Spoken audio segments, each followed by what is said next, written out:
বাংলাদেশ জাতীয়তাবাদী দল বিএনপি থেকে আসন্ন নির্বাচনে প্রার্থী হতে যাচ্ছেন বেশ কিছু সংখ্যক নারী। এরা রাজনীতিতে এসেছেন উত্তরাধিকার সূত্রে, হয় বাবার সূত্রে, না হয় স্বামীর কাছ থেকে পাওয়া ক্ষমতার বলে। অনেকে মনে করছেন আওয়ামী লীগ রাজনীতিতে পরিবারতন্ত্র কায়েম করেছিল, বিএনপিও একই পথে হাঁটছে। পরিবারের সদস্যদের মনোনয়ন দেওয়ার ফলে দলের ত্যাগীরা বঞ্চিত হচ্ছেন ন্যায্য প্রাপ্য থেকে। এর কারণে দেখা দিচ্ছে দলীয় কোন্দল।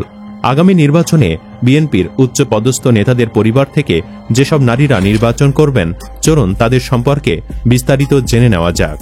নাম্বার 1, ব্যারিস্টার রুমিন ফারহানা। রাজনীতিবিদ অলি আহাদের মেয়ে তিনি। রুমিনের বিষয়ে আসার আগে অলি আহাদ সম্পর্কে জানা প্রয়োজন। ভাষা আন্দোলনে 144 ধারা ভঙ্গের নায়ক ও 1971 সালে মুক্তিযুদ্ধের অন্যতম সংগঠক এই অলি আহাদ। এ কারণে উনি স্বাধীনতা পুরস্কার পান। অলি আহাদ তার জীবনের দীর্ঘ 19 বছর কারাগারে কাটিয়েছেন।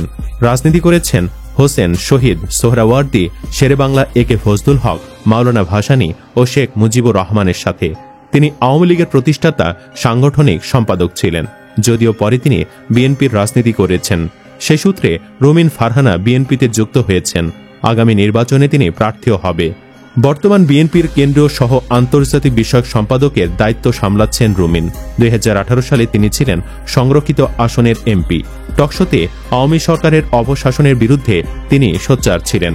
তবে বাবা জাদ্রেল রাজনীতিবিদ মানেই যে মেয়ে ভালো রাজনীতিক হবেন এমন কোনো কথা নেই। বিশেষ করে রুমিনের বাবা যেভাবে আওয়ামী লীগ থেকে বিএনপিতে এসেছিল, সেই একই ধারায় রুমিনের আবার আওয়ামী লীগের প্রতি সফট কর্নার রয়েছে। বলা হয় 2018 সালে তিনি সংরক্ষিত আসনের এমপি থাকাকালীন গোপনে স্বৈরাচারের দোসরে পরিণত হন। এদিকে তার সাম্প্রতিক কিছু বক্তব্যের কারণে রাজনীতিতে কিছুটা বিতর্কিত হয়ে পড়েছেন। তাই ধারণা করা হচ্ছে রুমিন যদি মনোনয়ন পান তাহলে নিশ্চিত হারবে। তাই অনেকেই বলছেন পরিবারতন্ত্র ফেলে যোগ্যদের নমিনেশন দিতে। বিএনপির এই পরিবারতন্ত্রকে অস্বীকার করে বলেন, পরিবারতন্ত্র থেকে আমি আজকের এই অবস্থানে আসিনি, কারণ আমার বাবার রাজনীতির আদর্শ ও দল ছিল ভিন্ন। বলা যায় একেবারেই শূন্য থেকে শুরু করতে হয়েছে, এজন্য আমাকে অনেক বাধা অতিক্রম করতে হয়েছে। নাম্বার 2, ফারজানা শারমিন পুতুল। পরিবারতন্ত্রে থেকে রাজনীতিতে আসেন নাটোর জেলা বিএনপির যুগ্ম আহ্বায়ক অ্যাডভোকেট ফারজানা শারমিন পুতুল। বিএনপির সাবেক প্রতিমন্ত্রী ও প্রয়াত ফজলুর রহমান পটল তার বাবা। তার বাবাকে নিয়ে কারো প্রশ্ন নেই, কিন্তু ফারজানাকে নিয়ে বিতর্কের শেষ নেই। তার বিরুদ্ধে আওয়ামী লীগকে পুনর্বাসন করার অভিযোগ রয়েছে। গত মাসে নাটোর জেলা বিএনপির যুগ্ম আহ্বায়ক ও বিএনপির মিডিয়া সেলের সদস্য অ্যাডভোকেট ফারজানা শারমিন পুতুলের বিরুদ্ধে আওয়ামী লীগের দোসরদের পুনর্বাসনের অভিযোগে বিক্ষোভ মিছিল করেছে ইয়াসির আরশাদ রাজনের সমর্থকরা। এ সময় বিক্ষোভ মিছিলে বিএনপি নেতাকর্মীরা আওয়ামী লীগের পুনর্বাসন চলবে না, বন্ধ করো সহ নানা স্লোগান দেন। এর আগে নাটোর জেলা বিএনপির যুগ্ম আহ্বায়ক অ্যাডভোকেট ফারজানা শারমিন পুতুল তার পাশে আওয়ামী লীগ নেতাকে বসিয়ে একটি অনুষ্ঠানের বক্তব্যের ছবি ফেসবুকে ছড়িয়ে পড়ে। ছবিতে দেখা গেছে নাটোর জেলা আওয়ামী লীগের ধর্ম বিষয়ক সম্পাদক অধ্যক্ষ বাবুল আক্তারকে পাশে বসিয়ে কলেজের একটি অনুষ্ঠানে বক্তব্য দিচ্ছেন জেলা বিএনপির যুগ্ম আহ্বায়ক অ্যাডভোকেট ফারজানা শারমিন পুতুল। এমন একটি ছবি সামাজিক যোগাযোগ মাধ্যম ফেসবুকে ছড়িয়ে পড়েছে। এ ঘটনায় নাটোর জুড়ে বিএনপি নেতা কর্মীদের মধ্যে চলছে নানা সমালোচনার ঝড়। অনেকে তীব্র নিন্দা জানিয়েছেন। স্থানীয়রা বলছেন, তারেক রহমান যদি পরিবারতন্ত্র ভেঙে যোগ্যদের হাতে ধানের শীষ তুলে না দেন, তাহলে নাটোরে ভরাডুবি হবে বিএনপির। যদিও সব অভিযোগ অস্বীকার করে পুতুল জানান, পরিবারতন্ত্র নয়, নিজের দায়বদ্ধতা থেকে রাজনীতিতে এসেছেন তিনি। রাজনীতিতে সক্রিয় হওয়ার পেছনে পরিবারের সহযোগিতা পেয়েছেন তিনি। বাবার শূন্যস্থান পূরণ এখন তার ইচ্ছা, তবে সেটি তিনি করতে চান নিজ যোগ্যতায়। নাম্বার 3, আফরোজা খানম। বাবা বিএনপির সাবেক এমপি হারুনুর রশিদ খান মুন্নু। বাবার পথ ধরে তিনিও মানিকগঞ্জের মানুষের ভাগ্য উন্নয়নে কাজ করে যাচ্ছেন। রাজনীতিবিদ, শিক্ষা অনুরাগী বাবার মেয়ে হওয়ার দরুন তিনি খুব কাছ থেকে দেখেছেন মানুষের উপকার করতে হলে প্রয়োজন সততা। তিনি সৎ থেকে মানুষের উপকার করে যেতে চান। এমন না যে তিনি প্রার্থী হিসেবে অযোগ্য, কিন্তু তার পরিচয় হচ্ছে তিনি সাবেক এমপি হারুনুর রশিদ খানের মেয়ে। এখানে প্রশ্ন উঠে যায়, বাবা এমপি না হলে কি আফরোজা খানম সুযোগটা পেতেন কিনা?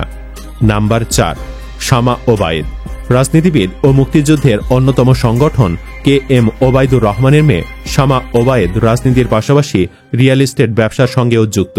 তিনি 2008 সালে ফরিদপুর 2 আসনে বিএনপির প্রার্থী হিসাবে প্রতিদ্বন্দ্বিতা করে পরাজিত হন। বর্তমানে তিনি দলের সাংগঠনিক সম্পাদক। বাবার পরিচয়ে পরিচিত হলেও তিনি নিজে নেতৃত্বগুণে এগিয়ে যাচ্ছেন। সংসার ব্যবসার পাশাপাশি বৈশ্বিক অঙ্গনে বিএনপির ভাবমূর্তি উজ্জ্বল করতে অক্লান্ত পরিশ্রম করে যাচ্ছেন তিনি। যদিও ইতোপূর্বে বিএনপির এক নেতার সাথে অবৈধ সম্পর্ক সহ বিভিন্ন অপকর্মের কারণে সমালোচিত হয়েছিলেন এই নেত্রী। তবে সম্প্রতি শামা ওবায়েদকে নিয়ে নতুন বিতর্ক শুরু হয়েছে। রাজশাহী শহরে অবস্থিত বেসরকারি বিশ্ববিদ্যালয় নর্থ বেঙ্গল ইন্টারন্যাশনাল ইউনিভার্সিটির ট্রাস্টি বোর্ডের চেয়ারম্যান হিসেবে শামা ওবায়দ ইসলাম এবং কো চেয়ারম্যান হিসেবে তার স্বামী মোস্তাফিজুর শোভন ইসলাম নিয়োগ পেয়েছেন। এ নিয়োগ নিয়ে রাজনীতিক ও শিক্ষাবিদ মহলে ব্যাপক আলোচনা সমালোচনা শুরু হয়েছে। সংশ্লিষ্ট মহলের মতে এই নিয়োগের মাধ্যমে আওয়ামী লীগের উপদেষ্টা পরিষদের সদস্য এবং বিশ্ববিদ্যালয়টির প্রতিষ্ঠাতা সাবেক উপাচার্য অধ্যাপক ডক্টর আব্দুল খালেকের বিরুদ্ধে ওঠা দুর্নীতি ও অনিয়মের অভিযোগ ধামাচাপা দেওয়ার অপচেষ্টা চলছে। নাম্বার 5, নিপুণ রায় চৌধুরী। ঢাকা জেলা বিএনপির সাধারণ সম্পাদক। তার বাবা নিতাই রায় চৌধুরী বিএনপির ভাইস চেয়ারম্যান। শ্বশুর বিএনপির স্থায়ী কমিটির সদস্য গয়েশ্বর চন্দ্র রায়।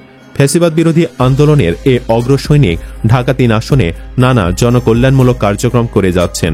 নিপুণ এখান থেকে নির্বাচন করতে চান। এর আগে গতকাল 9 সেপ্টেম্বর ডাকসু নির্বাচন চলাকালে ঢাকা বিশ্ববিদ্যালয়ের উপাচার্য অধ্যাপক ডক্টর নিয়াজ আহমেদ খানকে প্রকাশ্যে ধমক দেন বিশ্ববিদ্যালয় ছাত্রদল সভাপতি গণেশ। সেই গণেশের হয়ে উকালতি মার্কা বক্তব্য দিয়ে ব্যাপক সমালোচিত হয়েছেন নিপুণ। এছাড়াও বিএনপি চেয়ারপারসনের প্রয়াত উপদেষ্টা সৈয়দ ওয়াহিদুল আলমের মেয়ে ব্যারিস্টার শাকিলা ফারজানা। তিনি হাটহাজারী আসন থেকে প্রতিদ্বন্দ্বিতা করতে চান। তার বাবাও এ আসন থেকে 4 বার এমপি হয়েছিলেন। বিএনপির সাবেক মহাসচিব ব্যারিস্টার আব্দুল সালাম তালুকদারের মেয়ে সালিমা তালুকদার আরুনি জামালপুর 4 থেকে নির্বাচনে প্রার্থী হবেন। বিএনপির স্থায়ী কমিটির সদস্য সালাউদ্দিন আহমেদ কক্সবাজার 1 থেকে নির্বাচন করবেন। তার স্ত্রী হাসিনা আহমেদ কক্সবাজার 1 থেকে নির্বাচন করতে চান। বিএনপির স্থায়ী কমিটির আরেক সদস্য ইকবাল হাসান মাহমুদ টুকুর নির্বাচনী এলাকা সিরাজগঞ্জ 2। তিনি 2008 ও 2018 সালে নির্বাচনে মামলার কারণে অংশ নিতে পারেননি। সেই সময়ে তার সহধর্মিনী রুমানা মাহমুদ এই আসনে নির্বাচনে অংশ নিয়েছিলেন। 2008 সালে নির্বাচনে তিনি জয়লাভ করেন। তাই টুকুর নিজের আসন নিশ্চিত হলে নিজের সহধর্মিনীর জন্য এবার তিনি আরও একটি আসনে মনোনয়ন চাইতে পারেন। সব মিলে বিএনপিতে এমন আরও অনেক প্রার্থী আছেন যারা নিজেদের যোগ্যতার চেয়ে পরিবারতন্ত্রের কাঁধে হাত রেখে রাজনীতিতে উঠে এসেছেন। এদের কারণে যোগ্যরা যেমন বঞ্চিত হচ্ছেন তেমন ভাঙ্গন ধরছে বিএনপির ভেতরে। ঢাকা বিশ্ববিদ্যালয়ের উইমেন অ্যান্ড জেন্ডার স্টাডিজ বিভাগের চেয়ারপারসন ডক্টর সাভিয়া ইসলাম রোজির দৃষ্টিতে রাজনীতিতে নারীদের অংশগ্রহণ অত্যন্ত ইতিবাচক বিষয়, কিন্তু প্রার্থী নির্বাচনে সাবধানী হতে হবে। তিনি বলেন, রাজনৈতিক পরিবারের মেয়েরা রাজনীতিতে আসছেন, বিষয়টিকে আমি ইতিবাচক হিসেবে দেখছি, কিন্তু এমন কাউকে মনোনয়ন দেওয়া উচিত না যাদের কারণে দল ক্ষতিগ্রস্ত হয়। বলে রাখা ভালো, রাজনীতিতে পরিবারতন্ত্র নতুন কিছু নয়। উপমহাদেশের রাজনীতি পর্যালোচনা করলে এর অনেক উদাহরণ পাওয়া যায়। যারা রাজনীতিতে সফল হয়েছেন তারা পিতৃতান্ত্রিক বা পরিবারতান্ত্রিক পরিচয় হয়েছেন। এর বাহিরে সফল হয়েছেন এমন সংখ্যা খুবই বিরল। যেমন ভারতের সাবেক প্রধানমন্ত্রী ইন্দিরা গান্ধী, শ্রীলঙ্কার সাবেক প্রেসিডেন্ট ও প্রধানমন্ত্রী শ্রী মাভো বন্দরনায়েক ও চন্দ্রিকা কুমারাতুঙ্গা এবং পাকিস্তানের সাবেক প্রধানমন্ত্রী বেনজির ভুট্টো। বাংলাদেশে বিএনপি চেয়ারপারসন বেগম জিয়া অবশ্য ব্যতিক্রম। স্বামীর পরিচয় সূত্রে রাজনীতিতে এলেও তিনি জিয়াউর রহমান বেঁচে থাকাকালে রাজনীতিতে সক্রিয় ছিলেন না। একজন সাধারণ গৃহবধূ থেকে তিনি রাজনীতির মাঠে এসেছেন। রাজপথে তার রাজনৈতিক প্রজ্ঞার পরিচয় দিয়েছেন দীর্ঘ 9 বছর স্বৈরাচার এরশাদ বিরোধী আন্দোলন করার মাধ্যমে। তিনি সক্রিয় কর্মসূচির মাধ্যমে বিএনপিকেও শক্তিশালী দলে পরিণত করেছেন। এর ফলে তিনি রাজনীতিতে নিজের একটি স্বকীয় পরিচয় দাঁড় করাতে সক্ষম হন। খালেদা জিয়া বাংলাদেশের রাজনীতি আলোকিত এবং আলোড়িত করেন, ফলে আসল সমালোচনা এখানে চলে আসছে। খালেদা জিয়া যেখানে সংগ্রাম করে নেত্রী হয়েছেন সেখানে তিনি কেন পরিবারতন্ত্রকে সমর্থন করছেন, সেটি আসল প্রশ্ন। অন্যদিকে ভারতে পলাতক শেখ হাসিনা তার বাবা শেখ মুজিবুর রহমানের উত্তরাধিকারী হিসেবে রাজনীতিতে আসেন এবং ক্ষমতা লাভ করেন। তিনি যতদিন রাজনীতি ও ক্ষমতায় ছিলেন বাবার রাজনীতিকে পুঁজি করেই ছিলেন। বাবার জয়গান গেয়েই তিনি বছরের পর বছর ক্ষমতা আঁকড়ে থাকেন। সুপ্রিয় দর্শক, আপনি কি চান বিএনপি থেকে যেন পরিবারতন্ত্র দূর হোক? কমেন্ট বক্সে জানিয়ে দিন আপনার মতামত। ভিডিও ভালো লাগলে লাইক দিন এবং চ্যানেলটি সাবস্ক্রাইব করুন। ধন্যবাদ।